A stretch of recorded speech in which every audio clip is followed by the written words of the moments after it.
चालू कर दें।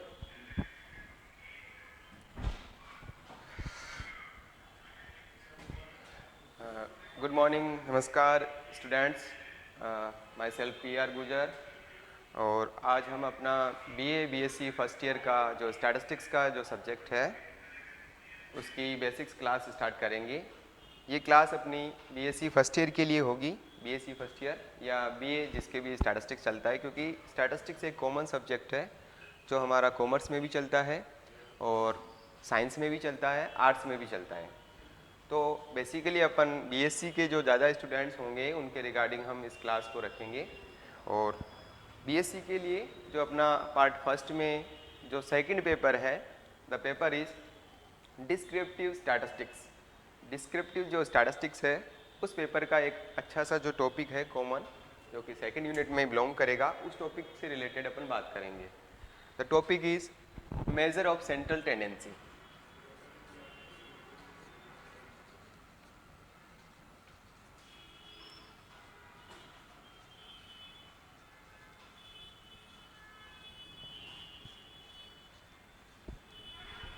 Measure of central tendency.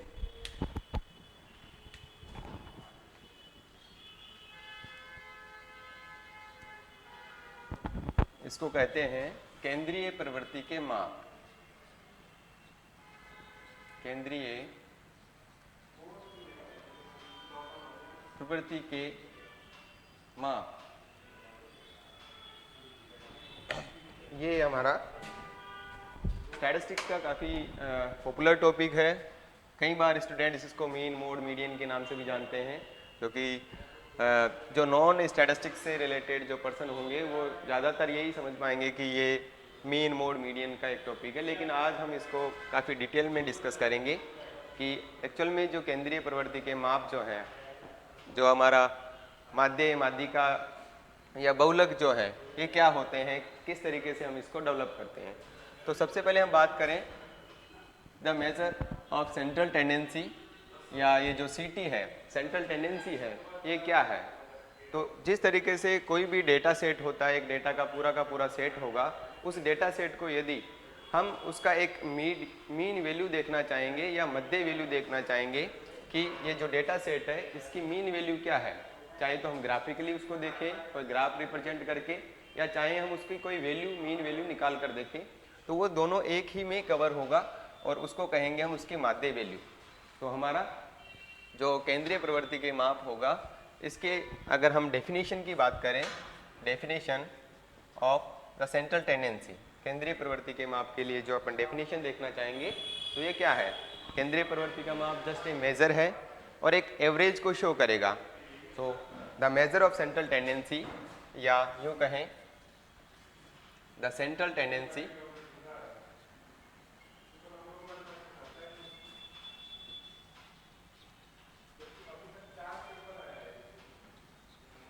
is the measure of average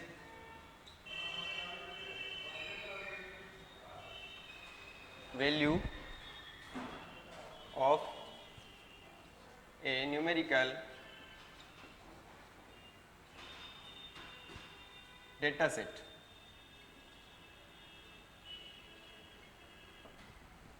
यानी कि हमारा जो सेंट्रल टेंडेंसी है ये क्या है, एक पार्ट है, मान लीजिए आपके पास में एक डेटा सेट है, उसकी एक एवरेज वैल्यू है, या यूँ कहें मध्य वैल्यू है, एक मीडियल जो वैल्यू है वो वैल्यू है आपकी सेंट्रल टेंडेंसी, एक मेज़र।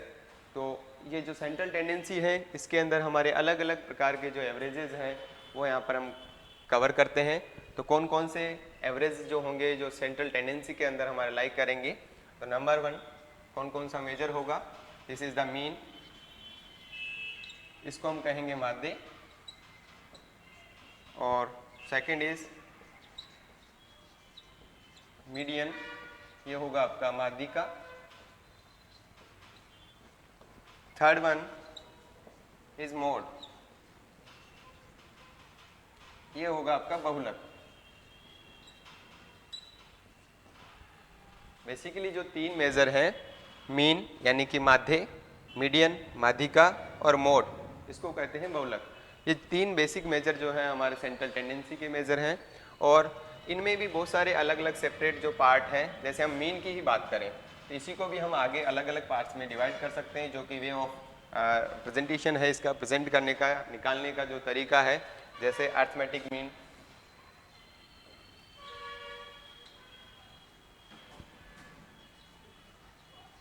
या और दूसरा मीन हम बात करेंगे ज्योमेट्रिक मीन,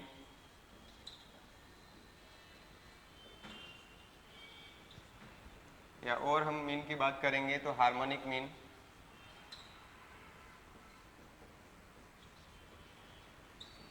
इस तरीके से मीन को भी हम जो अलग अलग हमारे जो निकालने के तरीके हैं, मेथड्स हैं, उनके रेस्पेक्ट में भी हम क्या कर सकते हैं, मीन को अलग अलग पार्ट्स में हम यहाँ पे डिवाइड कर सकते हैं, सेपरेट कर सकते हैं। अर्थमेटिक मीन हमारा जो नॉर्मल माध्य होगा वो, ज्योमेट्रिक मीन यानी कि गुणोत्तर माध्य होगा, हार्मोनिक मीन इसका मतलब हरात्मक माध्य होगा। इस तरीके से हम मीन को भी निकाल सकते हैं। और कई तरीके के मीडियन होते हैं, जैसे मूविंग एवरेज हम निकालते हैं, या फिर हमारा पोजिशनल एवरेज होगा। तो कई प्रकार के जो एवरेजेस होंगे वो सारे इस मीन के अंदर आएंगे।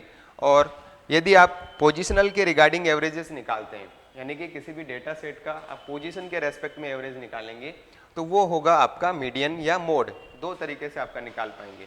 पोजिशनल एवरेज का मतलब है कि हम किसी डेटा सेट को ग्राफिकली रिप्रेजेंट कर रहे हैं और उसका एवरेज निकाल रहे हैं।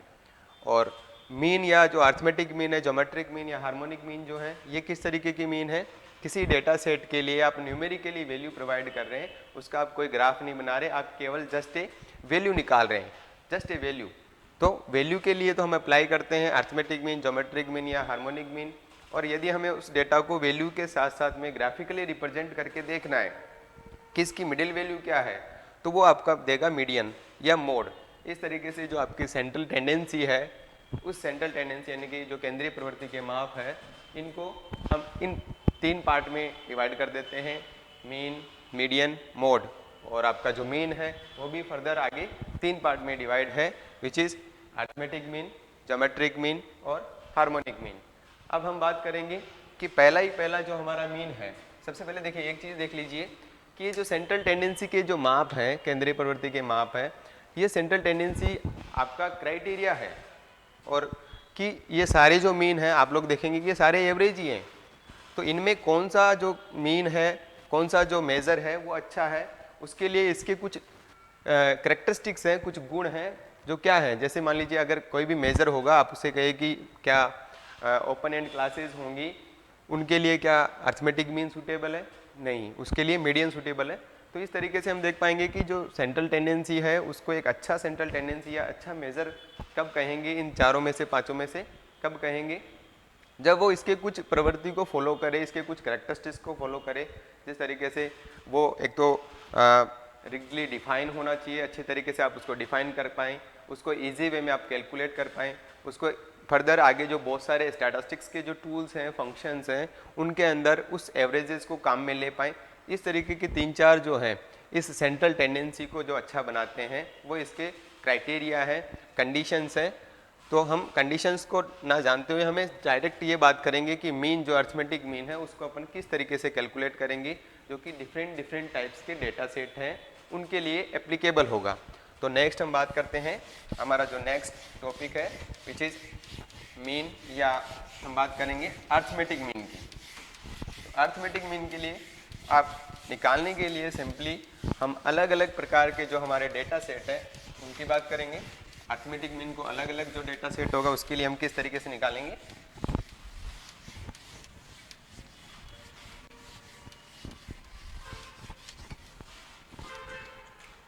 फर्स्ट मेजर,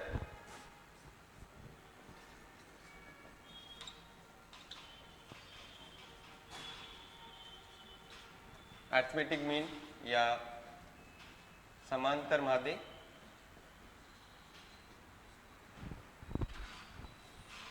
समांतर माध्य को हम अलग अलग जो डेटा सेट होंगे उसके लिए किस तरीके से निकालेंगे।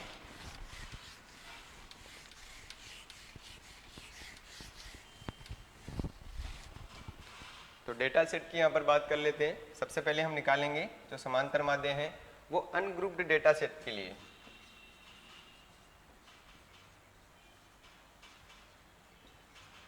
अनग्रुप्ड डेटा के लिए यदि आपको समांतर माध्य निकालना है तो हम सब जानते हैं, हमने पढ़ा भी है, जिसको एज ए हम मैथमेटिकल भाषा में उसको औसत कह सकते हैं। तो अनग्रुप्ड डेटा सेट के लिए समांतर माध्य निकालने के लिए आप सिंपल से हम अप्लाई करेंगे कि हमारे पास में नंबर ऑफ ऑब्जर्वेशन होंगे, उन सब का टोटल कर देंगे और जितने भी ऑब्जर्वेशन का काउंटिंग है उस हम उससे डिवाइड कर देंगे, तो वो हमारे को मिल जाएगा क्या, अर्थमेटिक मीन। तो simply the arithmetic mean of observations या variables items is the sum of the observation divided by number of observation. तो मान लीजिए let x1 x2 x3 xn be the n observations from a data set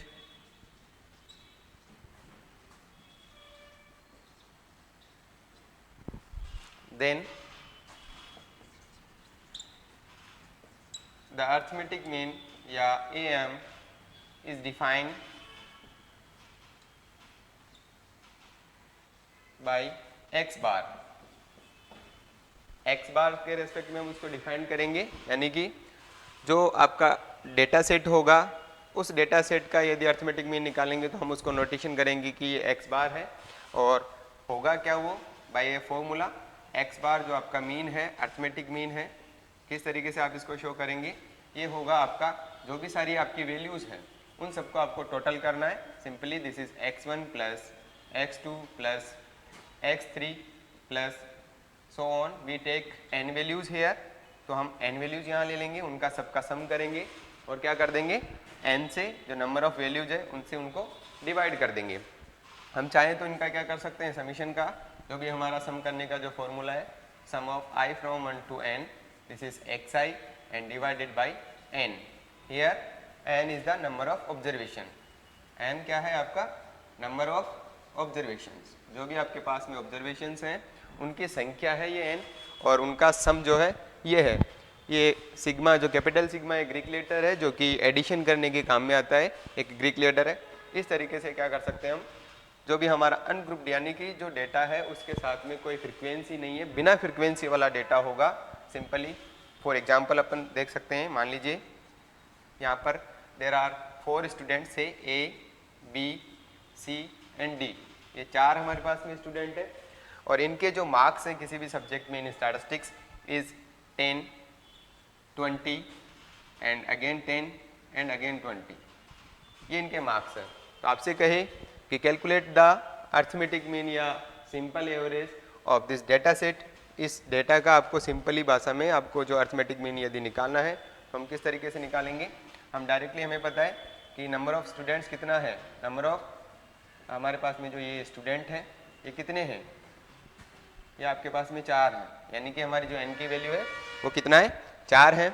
और वो जो हमारा formula है उस फॉर्मूले में इनकी वैल्यू को पुट कर देंगे, तो आपका जो मीन होगा x बार वो क्या होगा, सिंपली हमें 4 तक इनको सबको टोटल करना है, तो विच इज़ 10, 20 यानी कि 10, 20 अगेन 10 प्लस 20 सबको जोड़ देंगे और 4 से आप क्या कर देंगे, इसको डिवाइड करा देंगे। तो क्या हो जाएगा आपका, यदि आप इन सबका सम कर देंगे तो यही आपका 60 डिवाइडेड बाई 4, डायरेक्टली ये 60 हो रहे हैं, इन सबको आप ऐड कर देंगे और 4 से इनको क्या कर देना है, आपको डिवाइड कर देना है। फाइनली आपको आंसर क्या मिल जाएगा, द आंसर इज, क्या करना है आपको, इसको 4 से डिवाइड करा देना है, तो दिस इज़ 1 एंड बाद में आपको और 5 बचेगा, दिस इज़ 15 डायरेक्टली। तो सिंपल भाषा में आप लोग कई बार क्या स्टूडेंट्स करते हैं, अगर मान लीजिए यहाँ पर काउंटिंग हो, से दिस इज़ 1 2 3 4, तो स्टूडेंट्स क्या सोचते हैं कि ये x की वैल्यूज है और ये फ्रीक्वेंसी है, तो इन दोनों को मल्टीप्लाई कराने की कोशिश करते हैं। तो हमें ऐसा नहीं करना चाहिए। यदि अनग्रुप्ड डेटा सेट है तो बस आपको डेटा सेट को ऐड कर देना है और नंबर ऑफ डेटा सेट है उससे उसको डिवाइड करा देंगे, तो सिंपली आपको क्या मिल जाएगा, आपका अर्थमेटिक मीन या जो सिंपल एवरेज है, औसत जिसको बोलते हैं, वो आप निकाल पाएंगे। तो इस तरीके से जो डेटा होगा उसका क्या निकाल पाएंगे आप, अर्थमेटिक मीन समांतर माध्य for ungrouped data set, ungrouped data के लिए। नेक्स्ट हम बात करेंगे, अगर मान लीजिए आपका डेटा जो है ग्रुप्ड डेटा है, यानी कि डेटा के साथ में फ्रीक्वेंसी है, उस डेटा सेट के लिए हम किस तरीके से आपका जो अर्थमेटिक मीन है वो निकाल पाएंगे। तो उस केसेस में हम बात करेंगे for grouped data set, number B part की हम बात करेंगे फॉर ग्रुप्ड डेटा सेट, यानी कि डेटा में यदि ग्रुपिंग है या डेटा के साथ में कोई भी फ्रीक्वेंसी है तो उस केसेस में आप कैसे निकालेंगे। This is B for group data set. ये जो ग्रुप डेटा सेट है इसको भी हम आगे करके क्या कर देते हैं, दो पार्ट में डिवाइड कर देंगे। दो तरीके के आपके पास में इसके पार्ट होंगे। Number one, this is the discrete series and another number 2 is continuous series, discrete series और continuous।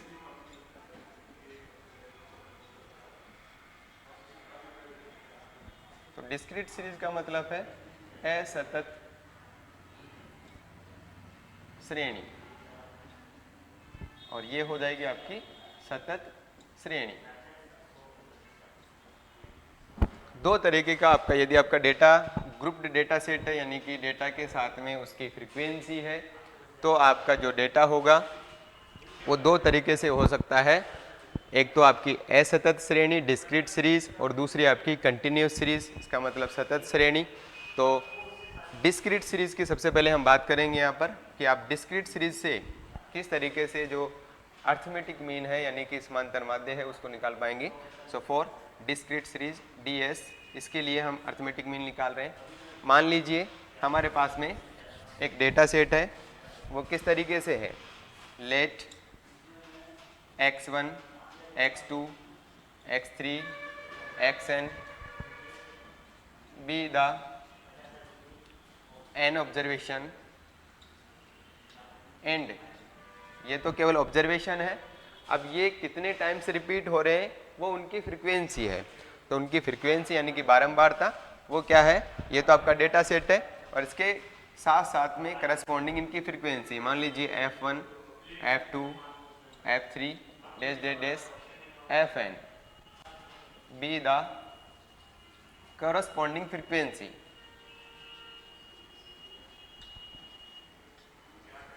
कॉरस्पॉन्डिंग फ्रीक्वेंसी ये इनकी साथ साथ में फ्रीक्वेंसी, जैसे x1 वाला जो हमारा वेरिएबल है या ऑब्जर्वेशन है उसकी फ्रीक्वेंसी f1 है, x2 वाला जो हमारा ऑब्जर्वेशन है वेरिएबल है उसकी फ्रीक्वेंसी जो है f2 है, x3 की f3 है और xn की fn है, इसके करस्पॉन्डिंग फ्रीक्वेंसी है। तो अगर आपका डेटा इस तरीके का है यानी कि जिसके अंदर आपका डेटा भी है, ऑब्जर्वेशन भी है और साथ में उनका रिपीटिशन भी है यानी कि उनकी बारंबारता भी है। फ्रीक्वेंसी का मतलब होता है बारंबारता, बारंबारता का मतलब कोई सा भी डेटा जो है कितनी बार के लिए रिपीट हो रहा है, दिस इज द फ्रीक्वेंसी या बारंबारता। तो इस केसेस में इस तरीके का जो भी कंडीशंस होंगे डिस्क्रीट सीरीज की कंडीशन, डिस्टिंक्ट वैल्यूज़ हैं, ये आपकी डायरेक्टली वैल्यूज़ हैं। इस केस में आप जो अर्थमेटिक मीन है वो किस तरीके से निकाल पाएंगे, उसका सिंपल फॉर्मूला है arithmetic mean for discrete series, उसको भी हम x बार से ही शो करेंगे। x bar is equals to, हमें क्या करना है, जो भी आपका डेटा गिवन है उसमें से उस डेटा को जो x की वैल्यूज होंगी और उसकी फ्रीक्वेंसीज की वैल्यू होगी उसको दोनों को मल्टीप्लाई कराना है। तो हम क्या कर देंगे, x की वैल्यूज को और फ्रीक्वेंसीज की वैल्यूज जितनी बार वो रिपीट हो रहा है उसको मल्टीप्लाई करा देना है। So this x1 f1 plus x2 f2 plus x3 f3 plus and तक मान लीजिए आपके पास में n वैल्यूज़ हैं और फ्रीक्वेंसी भी n है, तो उन सबको जोड़ देंगे मल्टीप्लाई कराते हुए और साथ में नीचे जो डिवाइड करेंगे नंबर ऑफ ऑब्जर्वेशन से, तो वहाँ पर आपको नंबर ऑफ ऑब्जर्वेशन क्या होना चाहिए, जैसे पहले वाला अनग्रुप्ड था उसमें क्या था, नंबर ऑफ ऑब्जर्वेशन आपको पता है कि जितने उसमें ऑब्जर्वेशन है वो होंगे। तो यहाँ पर भी नंबर ऑफ ऑब्जर्वेशन ये x नहीं होंगे क्योंकि इनके सामने इनकी फ्रीक्वेंसी रिपीटेशन है, तो हमें फ्रीक्वेंसीज का टोटल लेना है नीचे। तो नीचे क्या आएगा आपका फ्रीक्वेंसी का total f1 plus f2 plus f3 plus dash dash dash fn, या यूं कहें हम इनको कंबाइंड करके लिख सकते हैं summation i from 1 to n। i from 1 to n का मतलब है कि जहाँ तक आप जा रहे हैं, i आपका वेरी कर रहा है वेरिएबल के लिए, तो जहाँ तक आप जा रहे हैं उनका टोटल हो जाएगा। तो ये हो जाएगा आपका fi फ्रीक्वेंसी का और ऑब्जर्वेशन का total divided by total of the frequency i from 1 to n, आपकी जो भी फ्रीक्वेंसी होगी उसका जो टोटल है उससे हम इसको डिवाइड करा देंगे।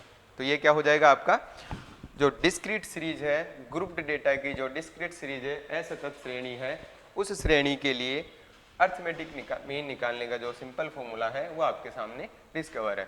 कभी कभी हम क्या करते हैं, ये जो फ्रीक्वेंसीज का टोटल है उसको कैपिटल एन से भी रिप्रेजेंट करते हैं। द कैपिटल एन, इसको इस कैपिटल एन से भी हम क्या कर देते हैं, इसको रिप्रेजेंट करते हैं। तो आपको कुछ नहीं करना है, जो भी आपका डेटा होगा एक्स की फॉर्म में, उसके सामने उसकी फ्रीक्वेंसी होगी। इस तरीके से एक टेबल देखनी है, कि टेबल बनानी है, एक्स को और एफ को दोनों को मल्टीप्लाई करा देना है, और डिवाइड में क्या करना है आपको, नंबर ऑफ टोटल फ्रीक्वेंसी से उसको डिवाइड करा देंगे, तो आपको मिल जाएगा आपका अर्थमेटिक मीन। तो इस तरीके से हम क्या कर सकते हैं, कोई एग्जाम्पल देख लेते हैं, सिंपल कोई सा भी एक एग्जाम्पल ले लेते हैं रेंडमली, उस एग्जाम्पल के रेस्पेक्ट में हम कैलकुलेट करके देखते हैं कि जो डिस्क्रीट सीरीज है उस केस में आप जो है अर्थमेटिक मीन कैसे निकाल पाएंगे डेटा सेट का। तो सिंपल है, कोई भी डिस्क्रीट सीरीज है उस केस में अर्थमेटिक मीन निकालना। सो फॉर एग्जाम्पल, यहाँ एक सिंपल एग्जाम्पल लिया, एग्जाम्पल मान लीजिए ये x की कोई वैल्यूज है, इनके सामने ये कोई फ्रीक्वेंसी है, okay. So values of the x are take like this is 10, 20, 30 and 40, and respectively frequencies are, the frequencies are like 5, 2, this is again 2 and 1। ये इनकी फ्रीक्वेंसी है जो कि आपके सामने गिवन है।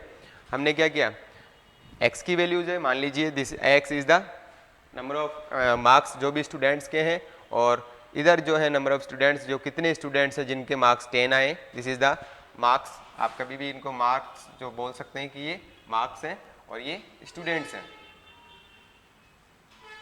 ये कह सकते हैं। यानी कि 10 जो मार्क्स है वो 5 स्टूडेंट्स के आए हैं, 20 मार्क्स है वो 2 स्टूडेंट्स के आए हैं, 30 मार्क्स है वो 2 के आए हैं, 40 मार्क्स है वो 1 स्टूडेंट्स के आया है। तो हमारा फॉर्मूला क्या है डिस्क्रीट सीरीज में निकालने के लिए, जो मीन है वो सिंपल फॉर्मूला है, आप लोगों को पता है, अभी मैंने जस्ट बताया, ये x bar, this is the arithmetic mean. Summation करना है आप लोगों को i फ्रॉम 1 to n यदि होंगे तो fi xi divided by n, और ये n क्या है, नंबर ऑफ टोटल फ्रीक्वेंसी को शो कर रहा है। तो सबसे पहले वो n ही देख लेंगे हम। तो टोटल ऑफ फ्रीक्वेंसी यानी कि फ्रीक्वेंसी का टोटल लेना है, this is the capital n, और ये क्या हो जाएगा आपका, इन सबको जोड़ देना है। तो टोटल फ्रीक्वेंसी 10 आपकी 10 हो गई। और अब हमें देखना है फॉर्मूला जो है वो आपसे रिक्वायर कर रहा है कि आप जो फ्रीक्वेंसी है उसको आपका जो x है उससे मल्टीप्लाई कराएं। तो नाउ ये फ्रीक्वेंसी है, ये x है हमारा, इसको आप फ्रीक्वेंसी से मल्टीप्लाई कराएंगे। तो this is fi xi, frequency को इससे मल्टीप्लाई करा दीजिए। तो नाउ इनको हमें मल्टीप्लाई कराना है, दिस इज द 50, यानी कि ये 50 हो जाएंगे, ये आपके 40, क्योंकि हमने इसको मल्टीप्लाई कराए हैं, एक एक जो करस्पॉन्डिंग वैल्यूज है फ्रीक्वेंसी की और ऑब्जर्वेशन की यानी कि वेरिएबल की, उसको आप उससे मल्टीप्लाई कराते जाएं उसकी फ्रीक्वेंसी से। दिस इज 60, आपका 60, और नेक्स्ट आपकी जो वैल्यू है ये आपकी 40। अब आपको क्या करना है, आपको कि वो बोल रहा है कि जो फॉर्मूला है कि आप जो फ्रीक्वेंसी को आपका ऑब्जर्वेशन से मल्टीप्लाई करवाए हैं उनको आप ऐड कर दें।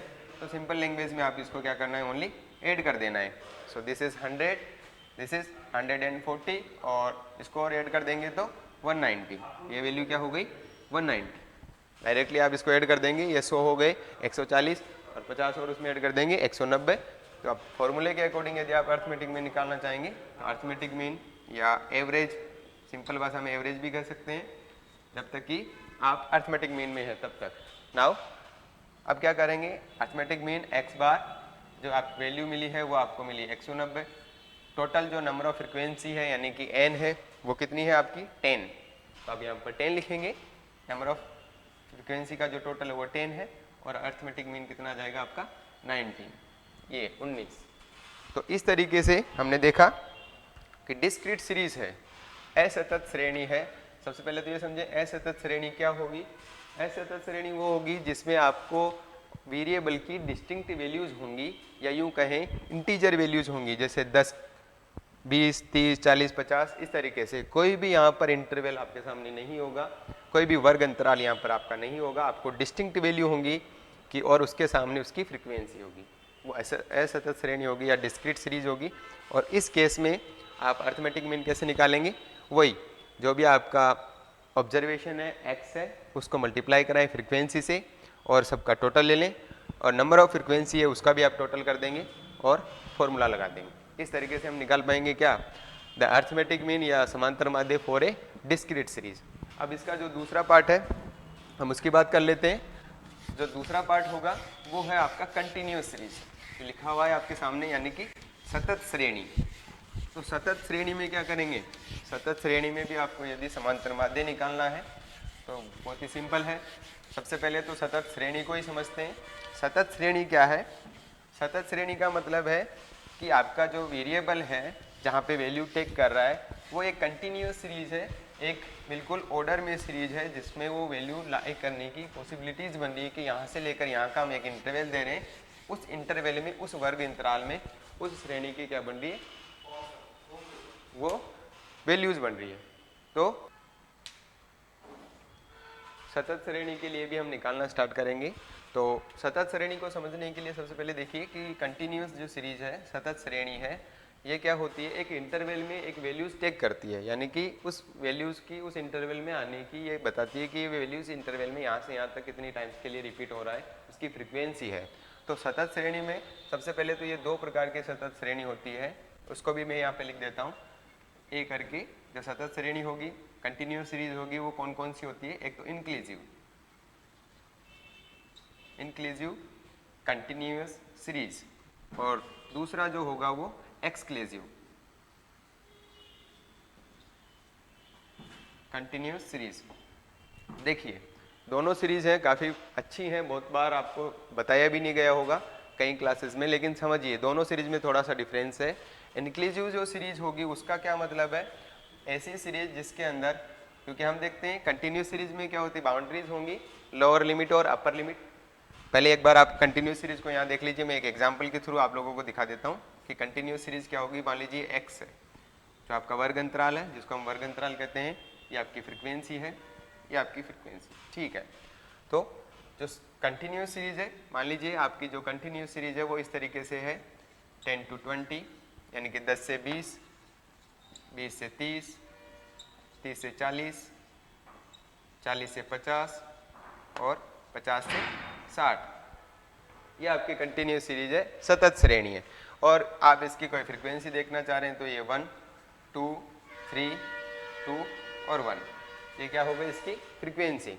तो सतत श्रेणी का मतलब क्या हुआ कि ये जो 1 वैल्यू टेक कर रहा है, इस 1 की जो वैल्यू है ये 10 to 20 के बीच में कोई भी वैल्यू आने की जो वैल्यूज है रिपीट होने की वो 1 है, और 20 to 30 के बीच में वैल्यू है वो 2 है। 2 टाइम्स कोई भी जो डेटा है 20 से लेके 30 की, वो 2 टाइम्स के लिए रिपीट हो रहा है, 2 बार आ रहा है, चाहे वो वैल्यू 21 हो, 22 हो, 23 हो, कोई सी भी वैल्यू हो, 2 बार जो वैल्यूज है वो यहाँ पर रिपीट हो रही है, ठीक है। तो ये एक सतत श्रेणी है। अब इस सतत श्रेणी के लिए कंटिन्यूस सीरीज के लिए मैंने आपको 2 बात बताई है, एक तो ये हो सकती है इंक्लूसिव कंटिन्यूस सीरीज, एक होती है एक्सक्लूसिव सीरीज कंटिन्यूस सीरीज। तो देखिए इंक्लूसिव कंटिन्यूस सीरीज जो होगी वो क्या होगी कि ऐसी श्रेणी जिसके अंदर आपका जो क्लास इंटरवल है, मान लीजिए ये क्लास इंटरवल मैंने लिया एक 10 to 20, जिसको मैं यहाँ ले लेता हूँ, ये 10 to 20 एक क्लास इंटरवल है, ठीक है। तो अगर इंक्लूसिव सीरीज की हम बात करेंगे तो इंक्लूसिव जो कंटिन्यूस सीरीज है वो क्या होगी, उस कंटिन्यूस सीरीज के अंदर आपके जो क्लास इंटरवल की बाउंड्रीज है, जैसे ये लोअर लिमिट है और ये अपर लिमिट है, तो क्लास इंटरवल की जो बाउंड्रीज है वो इसी सीरीज के अंदर इंक्लूड होनी चाहिए, यानी कि इस क्लास इंटरवल की जो दोनों लिमिट्स हैं, लोअर लिमिट और अपर लिमिट, वो इसी सीरीज में आए, इसी इंटरवल में, तो हम उसको इंक्लूसिव कहेंगे।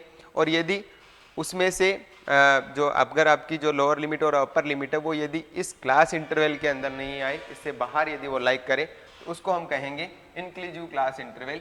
तो अगर देखिए एक्सक्लूसिव जो क्लास इंटरवल की जो सीरीज होगी वो मैं आपको यहाँ पर लिख कर दिखाता हूँ। ये जो सीरीज है ये आपकी है एक्सक्लूसिव, ये सीरीज आपकी एक्सक्लूसिव है।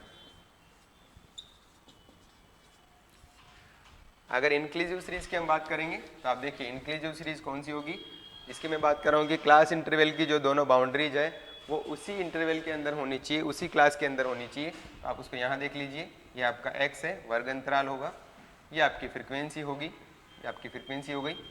अब हम इसको इंक्लूसिव सीरीज लिखना चाह रहे हैं, तो इंक्लूसिव सीरीज क्या हो सकती है, देखिए डायरेक्टली आप लिख पाएंगे।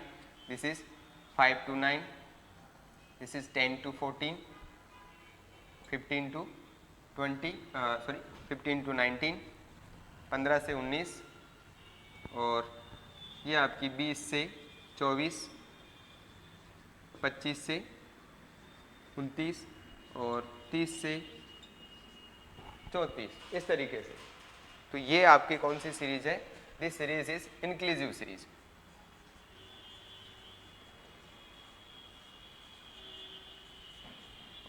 इंक्लूसिव सीरीज का क्या मतलब निकला कि आपकी ये जो भी वैल्यूज हैं फ्रीक्वेंसीज की, जो भी वैल्यू है फ्रीक्वेंसीज की, मेरा मेन मोटो इंक्लूसिव सीरीज में समझाने का ये है कि आपके जो क्लास इंटरवल है उसकी दोनों लिमिट, जो लोअर लिमिट है और अपर लिमिट है, वो इसी इंटरवल में है, केवल इसी इंटरवल के अंदर लाइक कर रही है, तो हम इसको बोलेंगे इंक्लूसिव सीरीज। यानी कि ये 5 और जो 9 है वो इसी इंटरवल में है, आगे वाले में 9 नहीं है। जबकि एक्सक्लूसिव सीरीज में देखिए, जो इसकी अपर लिमिट है वही नेक्स्ट सीरीज की क्या है? लोअर लिमिट है। जो इस सीरीज की अपर लिमिट है वही नेक्स्ट सीरीज की क्या है? अपर लिमिट है। इसकी लोअर लिमिट है वही नेक्स्ट सीरीज की अपर लिमिट है। इसका मतलब क्या हुआ कि ये जो सीरीज है एक्सक्लूसिव सीरीज है, जिसके अंदर क्या है? एक कंटिन्यूटी बनती जाती है, जो इसके अपर होगी वो इसकी लोअर होगी, इसकी अपर होगी इसकी लोअर होगी, इस तरीके से लिमिट क्या होगी? कंटिन्यूटी बनेगी। तो अपन इसको बोलेंगे एक्सक्लूसिव सीरीज, जिसके अंदर किसी एक सीरीज की जो अपर लिमिट होगी नेक्स्ट सीरीज की लोअर लिमिट होगी, ये आपकी एक्सक्लूसिव हो गई। और इंक्लूसिव सीरीज का क्या मतलब निकला? किसी भी सीरीज की जो दोनों लिमिट्स हैं, चाहे वो लोअर हो चाहे अपर लिमिट हो, दोनों लिमिट्स उसी इंटरवल के अंदर लाइक करनी चाहिए, उसी इंटरवल में आनी चाहिए। देखिए यहाँ 5 to 9 है, बट यहाँ 9 नहीं है, यहाँ डायरेक्टली 10 से स्टार्ट हो रहा है। तो हम इन दोनों को आपस में कन्वर्ट भी कर सकते हैं, बहुत अच्छी का फॉर्मूला होता है इन दोनों का आपस में, यानी कि जो आपकी इंक्लूसिव सीरीज है उसको एक्सक्लूसिव में कन्वर्ट किया जा सकता है। बहुत ही सिंपल फॉर्मूला जिससे हम कन्वर्ट कर सकते हैं इजी वे में। और कहने का समझाने का मेरा मेन मोटो यही था कि आप जो इंक्लूसिव सीरीज है उसमें आपकी जो दोनों लिमिट होंगी वो इसी क्लास इंटरवल में होंगी, जबकि आपकी एक्सक्लूसिव जो सीरीज है उसमें एक इंटरवल की जो अपर लिमिट है वो नेक्स्ट इंटरवल की लोअर लिमिट बन जाएगी। इस तरीके से हम क्या कर सकते हैं? एक सीरीज को लिख सकते हैं। बट हमारा अब हम समझने हैं, हमने सीरीज समझा। सीरीज के बाद में जो हमारा मेन मोटो है वो ये है कि दोनों ही सीरीज हो चाहे कैसी भी सीरीज हो, उन सीरीज से हम जो अर्थमेटिक मीन है वो कैसे निकालेंगे। जो भी आपकी इंक्लूसिव सीरीज हो या एक्सक्लूसिव सीरीज हो, कोई सी भी सीरीज हो, उससे जो है अर्थमेटिक मीन, क्योंकि हमारा मेन टॉपिक तो यही चल रहा है अर्थमेटिक मीन निकालना, सीरीज से आप जो अर्थमेटिक मीन निकालेंगे वो अपन अगली जो क्लास होगी उसमें डिस्कस करेंगे। Thank you so much.